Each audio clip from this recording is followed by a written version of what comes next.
Hello friends, welcome to my YouTube channel. तो मैं आप लोगों को बताना चाहती हूँ कि शारदीय नवरात्रि की चौथा दिन है आज, और इस दिन हम माँ दुर्गा के चौथे स्वरूप देवी कुष्मांडा की पूजा करते हैं। माँ कुष्मांडा को मालपुए का भोग चढ़ाना चाहिए। माँ उससे बहुत प्रसन्न होती है और उस दिन आप किस रंग के कपड़े वस्त्र धारण करके पूजा करें तो ब्लू कलर, रॉयल ब्लू। माँ कुष्मांडा की मंद मंद मुस्कान से सृष्टि की रचना की थी, इसलिए माता को सृष्टि की आदि शक्ति भी कहा जाता है। माता को अष्टभुजा देवी कहा जाता है क्योंकि माता की 8 भुजाएं हैं। माता की 8 भुजाओं में कमंडल, धनुष, बाण, शंख, चक्र, गदा, सिद्धियाँ व निधियाँ से युक्त जप माला और अमृत कलश विराजमान है। माँ कुष्मांडा ने अपने मंद मंद मुस्कान की छटा बिखेर कर सृष्टि की रचना की थी, इसलिए माता को आदि स्वरूपा और आदि शक्ति कहा जाता है। माता की मुस्कान से पूरा ब्रह्मांड ज्योतिर्मय हो उठा था। इसके बाद माता ने सूर्य, तारे, ग्रह और सभी आकाश गंगाओं का निर्माण किया। माता को पृथ्वी की जननी कहा जाता है। सूर्य मंडल के पास के लोक में माँ कुष्मांडा निवास करती है। तो चलिए पहले उनका मंत्र सुनते हैं।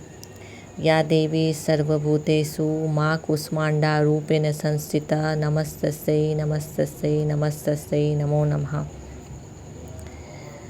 तो आप जो अपना कलश बैठाए हैं, देवी माँ की फ़ोटो या कुष्मांडा माँ की फ़ोटो है, पहले आप पूजा वगैरह कर दीजिए, मालपुए का प्रसाद चढ़ा दीजिए। माँ को पीले फूल पसंद है, वो अर्पित कर दीजिए। आरती वगैरह होने के बाद कथा पढ़िए। तो चलिए शुरू करते हैं कथा। पौराणिक कथाओं के अनुसार माँ कुष्मांडा का जन्म दैत्यों का संहार करने के लिए हुआ था। कुष्मांडा का अर्थ कुम्हरा होता है। कुम्हरे का अर्थ कुष्मांड कहा जाता है, इसलिए माँ दुर्गा के चौथे स्वरूप का नाम कुष्मांडा रखा गया था। देवी का वाहन सिंह है। जो भक्त नवरात्रि के चौथे दिन माँ कुष्मांडा की विधिवत तरीके से पूजा करते हैं, उसे बल, यश, आयु और स्वास्थ्य की प्राप्ति होती है। माँ कुष्मांडा को लगाए गए भोग को प्रसन्नतापूर्वक स्वीकार करती है। ये कहा जाता है कि माँ कुष्मांडा को मालपुए बहुत प्रिय है, इसलिए नवरात्र के चौथे दिन मालपुए का भोग लगाया जाता है। तो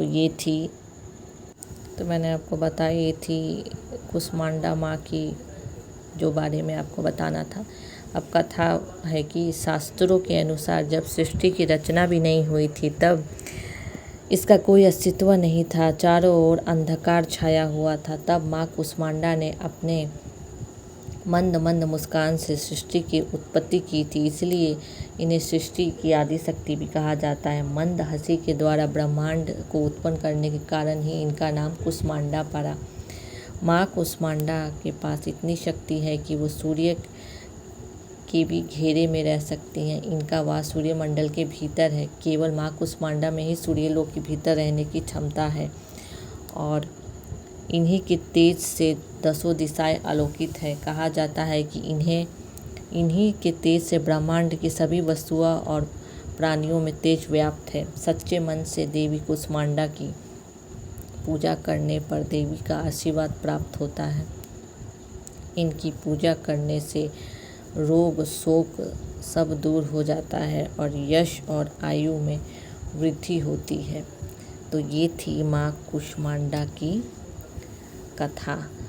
ऐसे ही और नवरात्रि में माँ देवी के कथाओं के लिए मेरे चैनल को लाइक, शेयर एंड सब्सक्राइब करिए। Thank you.